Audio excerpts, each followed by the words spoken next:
Thank you, John and Janet.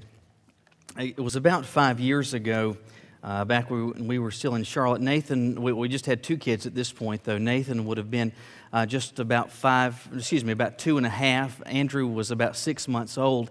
And on a particular Saturday morning, Caroline and I took the boys to my parents' house, and they were going to watch them for a little bit. Caroline and I were just going to get out. We were going to go have breakfast. And so we go to a restaurant and we have breakfast. Afterwards, we decided to go over into Matthews, which is just a bedroom community of Charlotte. And there's this old hardware store that's been there for like 100 years. The name of it's Renfro's. And we're just walking around, killing some time, enjoying each other's company. And while we're there, we see that they've got this cage that's full of baby chicks. And as we're looking at them, an employee is standing there, and we begin to ask some questions. They explained that these chicks were not just regular chickens or baby chickens. These were bantam chickens. Now, I didn't know anything about bantams, or the only thing, I don't know, boneless, skinless is the only kind of chicken I was aware of. But anyway, she explained that bantam chickens are just like when they get full grown, they look just like regular chickens, except they're about half the size. Well, conversation continued to unfold, and we began to ask some more questions. And I said, well, do they make decent pets? And she said, they're really not bad. She said they're very low maintenance. You don't take them to the vet. You give them some feed, you give them some water, and they can be quite interesting. And so, long story short, we decided we were going to buy some chicks that day. And so we bought 6 of them and brought them home. Now, we did what they suggested, and that was to keep them under a heat lamp. Out in the garage, we had a little plastic kiddie pool, and so for about 10 days, they stayed in there getting warm until they had grown their feathers. In the meantime, we had this old doghouse out in our backyard, and I made an enclosure of chicken wire around that, using the doghouse as a hen house or a place for the chickens to roost. Even cut a flap in it so I could unfold that to put some feed and water in for them. And by the time they've got feathers, I've got a home for them. And so we put them out in the backyard, and I really enjoyed having them. They were a lot of fun to watch. I was not aware of this. Chickens will eat just about anything. I was just stunned by this. We'd give them feed, but beyond that, I could go to a gumball tree and just rip off a handful of leaves. I'd throw them in there, and you would think I'd given these chickens a Caesar salad. I mean, they just loved it. I'd go get bugs and slugs and worms, and man, they just gobbled it up. We'd even give them table scraps. We had, I remember, club sandwiches one night, and I took the scraps out there, and so you see these chickens eating toasted bread. They're eating bacon, which seemed kind of strange. They're eating tomatoes and lettuce, and this I really felt like was over the line. They were eating turkey, but anyway, they were doing this. And so I'm just enjoying watching them. And it's not like they have a whole lot of personality or can come to you on command, but they were just kind of fun to have around. And they just stayed in their pen. But a problem began to be experienced by us. And the problem dated back from the day that we purchased them. When we bought them, they explained to us that they did not sex the chicks. And so you didn't know whether you had males or females. You didn't know whether you'd have hens or roosters. So you could have one or the other or a mix of both of them. Well, as the weeks unfold, it becomes clear that we've got 2 roosters. I don't know if you're aware of this, but roosters crow. And a few weeks into this, we recognize we've got a couple of roosters, and they're crowing, which is, especially with them being so little at this point, it's not that big of a deal. But we've got this one little white one. He's frisky, he's kind of rambunctious, and this joker doesn't just crow at dawn, he crows all day long. He crows at dawn, he crows at 10 in the morning, he crows at lunchtime, he crows at 3 in the afternoon, he crows at 3 o'clock in the morning. Now, our house in Charlotte was on a pretty big lot. It was just shy of an acre, and though it was a big lot, it was still in a neighborhood. And Caroline and I began to talk, and we're like, we just don't want to be that neighbor. The one that everybody else in the neighborhood is griping about. Hey, what about that white trash over there with the roosters crowing in the backyard? And so that was our concern. Though nobody said anything to us about this, we were deeply concerned that folks were going to start calling the city and complain about this rooster in particular that was crowing all day long. And so finally we decided, after we'd had them for about 6 months, we really need to find these chickens a new home. And so I found that KFC had an opening, and well, actually, I knew a guy that had a farm, and I contacted Horace. He said he'd be glad to have them, and so we relocated our chickens, hens, and roosters all over to him. What's interesting, though, is why we got rid of them. We did not get rid of our chickens, and specifically, we did not get rid of our roosters because they did anything wrong. They were just doing what hens, and the roosters in particular, were just doing what roosters do. Roosters crow. We got rid of them ultimately not because of how they were, but because of how they were, that was unacceptable to us. How they were was unacceptable to us. Now hold that thought for just a moment. Last week we began a series walking through the 10 Commandments. And today we come to the second command where God says very plainly, you shall not have any carved or graven image. It's a prohibition against idolatry, of making or manufacturing anything other and worshiping it other than the Lord Himself. The question, though, is why would anyone worship anything or anyone other than the Lord Himself? I would say to you the reason for that is the same reason we got rid of our roosters. It's not because of how they were, it's just that how they were was unacceptable to us. People will worship something other than the Lord Himself or craft in some form an idol and will worship it because how God is unacceptable. Well, why would anyone find how God is to be unacceptable and in doing so violate the second command? We see the answer to that question today in Romans chapter 1. Romans chapter 1, if you would look with me there in your Bibles today. Romans chapter 1, starting with verse 20. And what we're doing throughout this series is looking at the 10 Commandments, but specifically doing so through the lens of some expression of that command. And so we'll start with the commandment, but then look at a different passage that speaks to that. So let me just give you again the commandment from Exodus 20, verse 4, where God says, you shall not make for yourself a carved image, any likeness of anything that is in heaven above. That's the command. But here we have Paul speaking to this in Romans chapter 1, starting with verse 20. Paul says, for since the creation of the world, His invisible attributes are clearly seen, being understood by the things that are made, even His eternal power and Godhead, so that they are without excuse. Because although they knew God, they did not glorify Him as God, nor were thankful, but became futile in their thoughts, and their foolish hearts were darkened. Professing to be wise, they became fools, changing the glory of the incorruptible God into an image made like corruptible man, and birds, and four-footed animals, and creeping things. Therefore God gave them up to their uncleanness and the lust of their hearts to dishonor their bodies among themselves, who exchanged the truth of God for the lie, and worshiped and served the creature rather than the Creator, who is blessed forever. Amen. Again, we have the commandment, you shall not have any graven or carved image. Paul here is speaking, though, because people are violating that command. Why is it that someone would violate that command and in doing so worship anything than the Lord? Not only worship Him as the Lord, but just worship Him as He is. I'll tell you why, based on what Paul says, that we will violate this command. And the first reason is this: because we like to choose what we focus on. Because we like to choose what we focus on. Now, it's interesting here that you have in Exodus 20, and between that and Romans 1, about 1,700 years worth of time.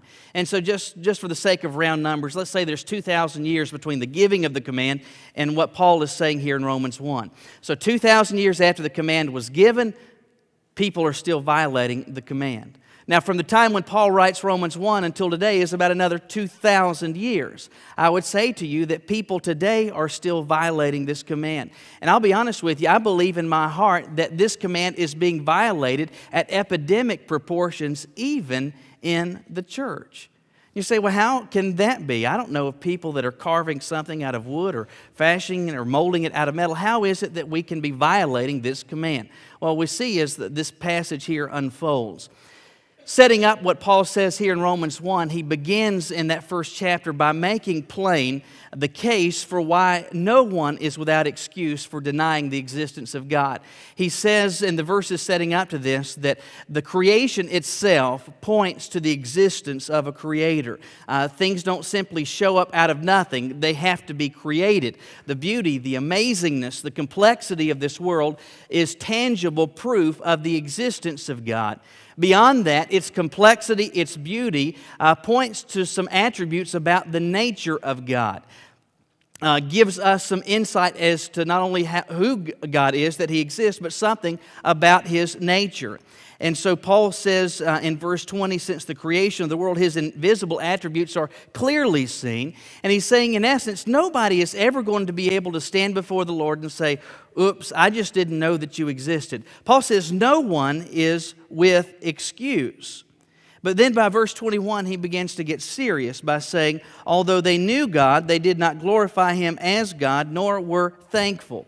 So he's saying everyone comes into this world, and as soon as they are capable of individual cognitive thought and understanding, they can recognize that God is. They can recognize not only that He is, but some attributes about His nature.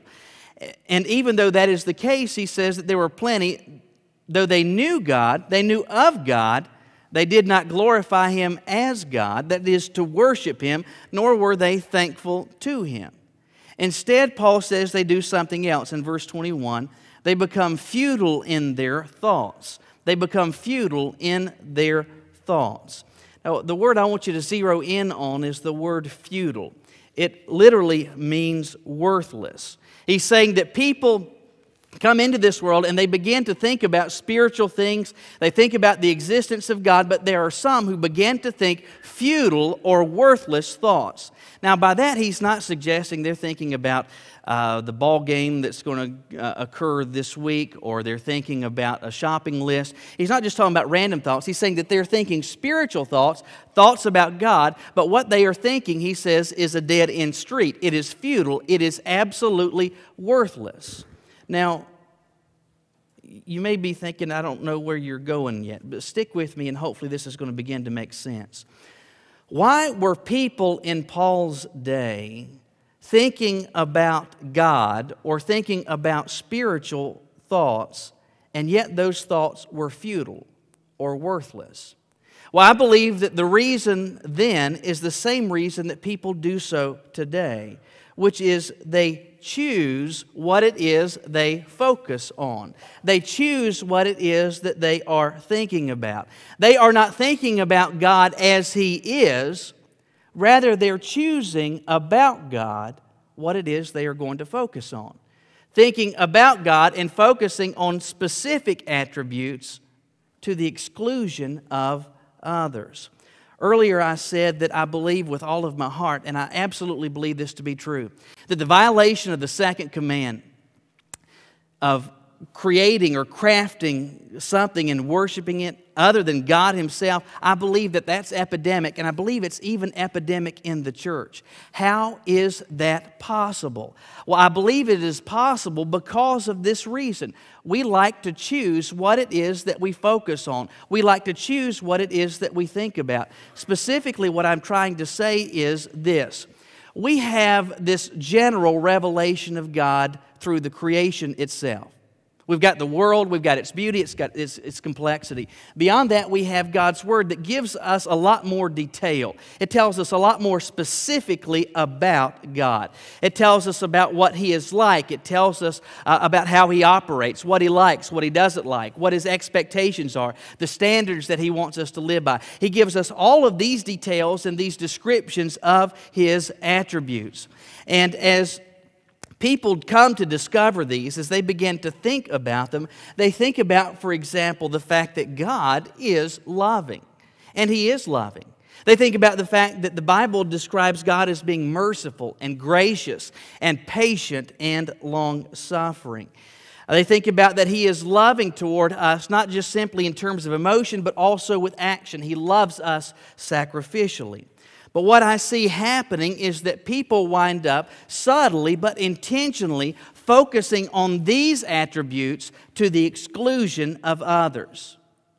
They will focus on God's love, His mercy, His grace, His forgiveness, His patience, and His long-suffering, and ignore, quite frankly, the fact, or intentionally overlook the fact, that God is a God of justice. He is a God who judges. He is a God who condemns. He is a God that is jealous about our affection toward Him. He's a God that has standards. He's a God that brings to bear circumstances in our lives so as to get our attention. He is all of these things, but what happens is folks will focus on the parts that they like.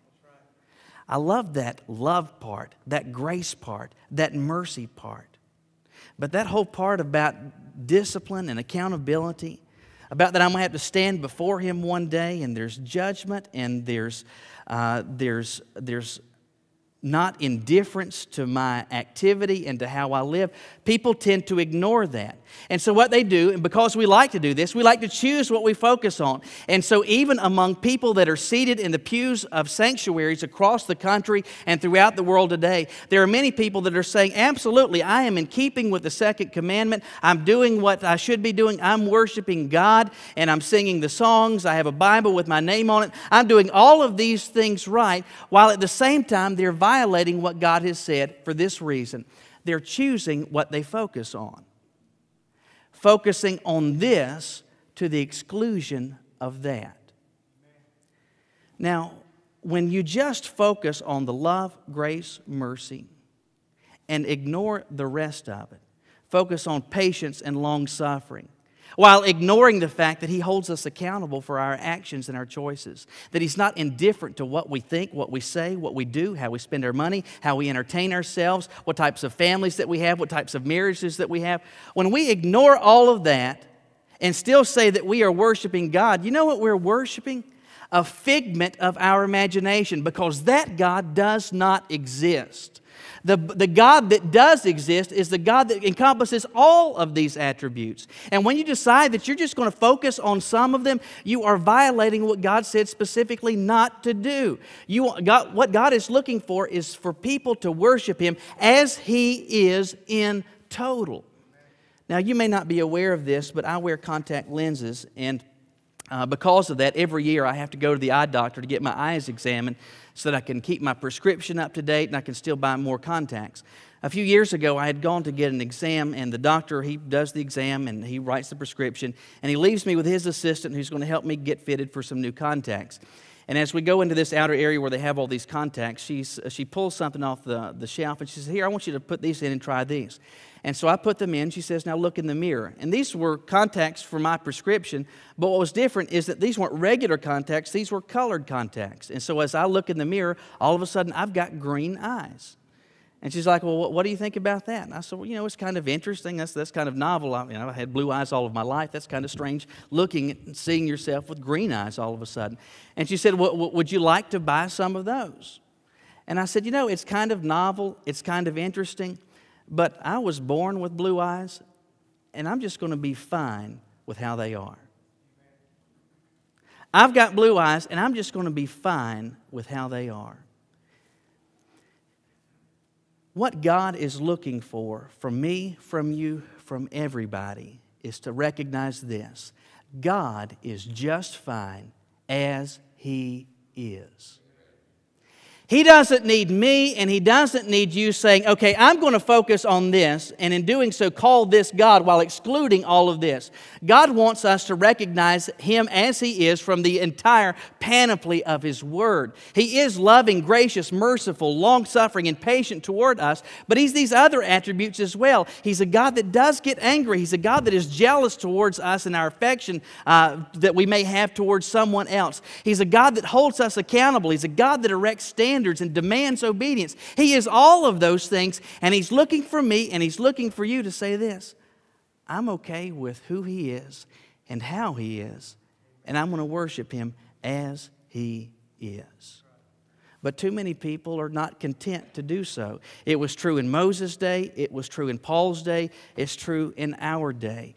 We wind up violating the second command because we like to choose what we focus on. But there's another reason that we wind up violating this command, and it's this: because we like what we come up with.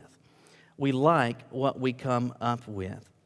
So what happens again is that we're choosing and liking to choose what we focus on. And we're focused on these attributes that we like, that are most amenable to us, that give us warm fuzzies and make us feel so delightful.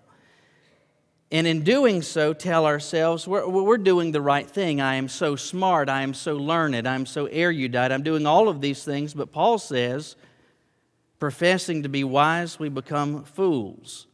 And this has a consequence. And the consequence is in verse 23, we change the glory of the incorruptible, that is, the immortal God, into an image made like corruptible man, birds and four-footed animals and creeping things. So it's actually a process that unfolds. And it begins by an individual thinking about spiritual things and about the nature of God and deciding, I want to focus on this, and that. The rest of these things, I'm just going to effectively ignore. I'm going to cut those off. I'm going to just dispense with them.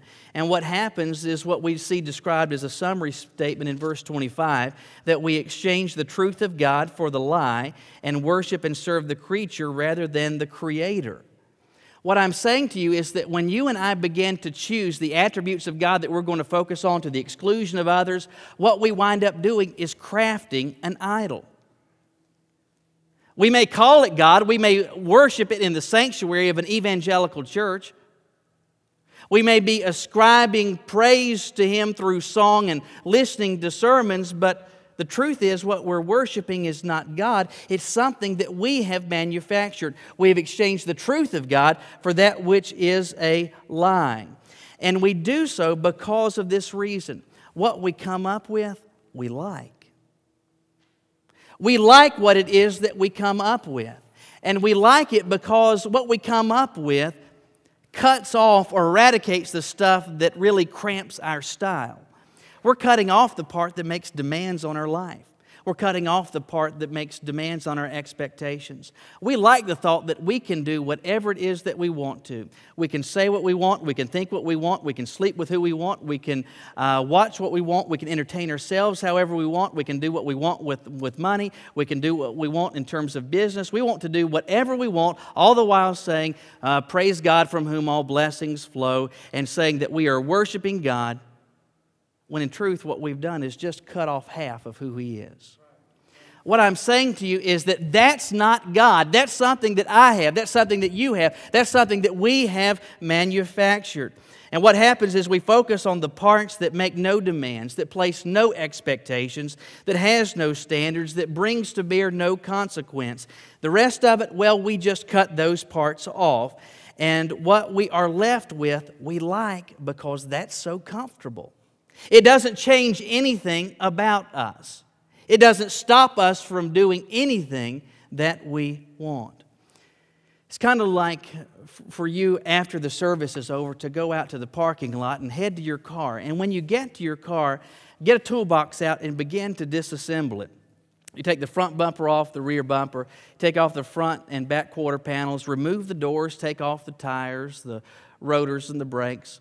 Remove the hood, remove the trunk, remove the engine, remove the gas tank. Get inside, remove the seats, remove the steering wheel, remove the dashboard. Remove the turn signals, remove the armrest, remove everything so that you are left with a frame, and then say, hey, how do you like my car? Listen, that's not a car, that's just a mental frame. A car isn't just a couple of those parts. A car is all of those parts. What I'm saying is that so many times we do the same thing with God. We cut off all these pieces and say, hey, I'm worshiping God. That ain't God. That's something that we've crafted. That's something that we've manufactured. You may call it God, but anything that is not God that you worship is an idol. Back in Exodus 4, God gave the command, and He said this, you shall not make for yourself a carved image, any likeness of anything that's in heaven. That word that's used there, likeness, I believe is very important. And I say that because of this. So many times, and if you've been in church for any length of time, you have heard before the Ten Commandments. And so many of these things we just instinctively just check off the list and say, you know, I haven't killed anybody, I haven't committed adultery, I haven't created an idol, and so some of these just don't apply to me. There's no way that I have violated these. And so many times we go to this second commandment where he says, you shall not craft any or create any carved image and worship it. We say, well, that has nothing to do with me. That's an idol. I don't worship an idol. I worship God. People that worship idols, those are Hindus, those are Buddhists, those are people in tribal regions of the world. As for me, that couldn't be me. I have never and would not create an idol. But understand this, you don't have to get a chisel out and a block of stone. You don't have to get some knives and a block of wood to be able to create an idol. What happens, and unfortunately what too many times and so frequently is happening, and it happens so subtly, is that we take hold of the attributes of God that we like, and the rest of them, we just kind of whittle those away. The parts that cramp our style, the parts that change what we want to do and how we entertain ourselves and what we do and what we think about, well, we cut off all of those and we keep the parts that give to us a warm, pleasant fuzzy. And what we are left with is not God, rather it's something that's kind of in His likeness. It's like a caricature of God. You know what a caricature is, and if you've ever looked in the editorial section of a newspaper or a news magazine, you see these political cartoons, and I've looked at them all my life, and some of them are pretty funny, especially those that have to do with the presidents. And you'll have these artists that will create these caricatures of a president. You know, back with Jimmy Carter, the pictures of Jimmy were this big old set of teeth and this big old mouth. With George Herbert Walker Bush, it was this skinny face and these big glasses that would be exaggerated. With Bill Clinton, it was his hefty size and bulbous nose. With George W. Bush, it was his pointy nose and big ears and the smirk on his face. With Barack Obama, it's big ears and a big grin. And so what these artists do is they draw this picture and they exaggerate portions of it. Well, that's not the president. It's just something in his likeness. What I'm saying to you is that so many times spiritually we do the same thing with God. We exaggerate portions and we say that's God, but it's just something kind of in His likeness. And what does the second commandment prohibit? The worship of anything other than God Himself as He is. Not something that's kind of like Him, but who and what He actually is. Not just the parts that we like, not just the parts that make no demands, not just the parts that have no expectations, but who He is in total. So many times, though, this gets violated because we like to choose what we focus on. We pick this attribute and that one, and we like that. We choose what we focus on, and then we like what we come up with because that God doesn't ask anything from us. That God does not make any demands on us. My question for you today is very simply this. You might not have come into this place thinking about it, but is it entirely possible that you have gotten into a trap, a snare that has led you to violate the second commandment? I'm not asking, did it happen intentionally? I'm asking, has it happened? Shortly after we moved here to Greensboro, we joined over at the Jamestown YMCA, and we went pretty regularly there, especially at first. But once we got into that winter, the winter months, that first year, we recognized we just weren't going very much. And primarily what we were going to do was to take the boys over there to go swimming. They've got an indoor pool, and so that's what we were spending most of our time doing when we would actually go. And once it got really cold, though, it became such an onerous chore to get the boys all dressed warm, get them over there, get them changed into the bathing suits, get them out of the pool, then get them changed and get them dry enough and warm enough to be able to get back in the car and head back home. So we just got to the point where we really weren't going. And Caroline, after some investigation, discovered with the Y that you're able to suspend your membership for up to 3 months. And how that works is that you continue to be a member. It's just during that span from 1 to 3 months. They don't charge you the monthly membership fee to your credit card, but you also can't use the Y during that time. And so we talked about it and decided, you know, it's just not an effective use of funds right now. Let's suspend this for 3 months. As it gets warmer and we're ready to start going back, well, then it will kick back into activity and we'll start paying again. So we signed and filled out the paperwork to do that. Well, the 3 months pass, and it's time for us to reactivate our membership. And we go over, and we're filling out the paperwork, and as they check in the computer, they discover they had never actually suspended our membership. And so for 3 months, we've been thinking that we're not being charged and we're not going. Well, it turns out we've been charged every single month, and I had been paying every single month. Well, how did that happen? What happened quite simply, and that's this. The credit card statement would come, and I wasn't looking at all the charges. I would just look at the balance. I would write a check, and I would pay it. And I was paying it because I just wasn't paying attention.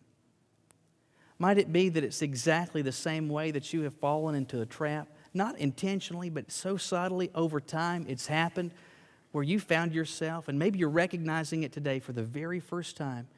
You know what? What God's looking for, what He's expecting from me, you know what? He's not been getting it. I'm not asking today, what do you say or what do you think in terms of God and His identity. I'm asking beyond that, what does your life say about what you believe about God? Does it say that you believe that He's loving, merciful, gracious, patient, and long-suffering, as well as a God of expectations, standards, accountability, and judgment? Or does your life demonstrate, yeah, I like all the good parts, I like the pleasant parts, but my life demonstrates I effectively believe God's indifferent to how I live? You know, if that's the case, if your life is confirming that, you know what you have done? You've created an idol. You may be worshiping that idol seated right here. You might have been singing to that idol this morning. You might have been praying to that idol this morning, all the while not recognizing it's an idol. So the question is, what do you do? Where do you go from here? My question for you then is this. Are you content to worship a God that does not exist? Or do you desire to worship the God who is as He is? If that's the case, are you willing to put your chisel down this morning? Won't you bow your heads with me?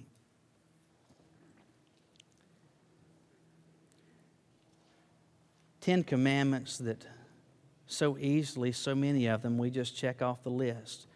No, haven't violated that. Did what God said there. Haven't broken that one. And many of us might very well have thought, this second command, no way, no how. I've never violated that. I don't have some idol seated on the table of my house. Never fashioned anything out of wood or metal. I'm not worshiping any idol. But it may very well be that you have, and you're recognizing this morning that you have violated it. Because the God that you profess to worship, that God's not real. The God that is real is the God who has revealed all of these attributes throughout the whole of Scripture. And what He's looking for you to say, to feel, to believe, and to respond with worship is this thought. God is just fine as He is, and I choose to worship Him as He is. He loves me, but He puts demands on me. He's forgiving, but He will discipline me. He's patient,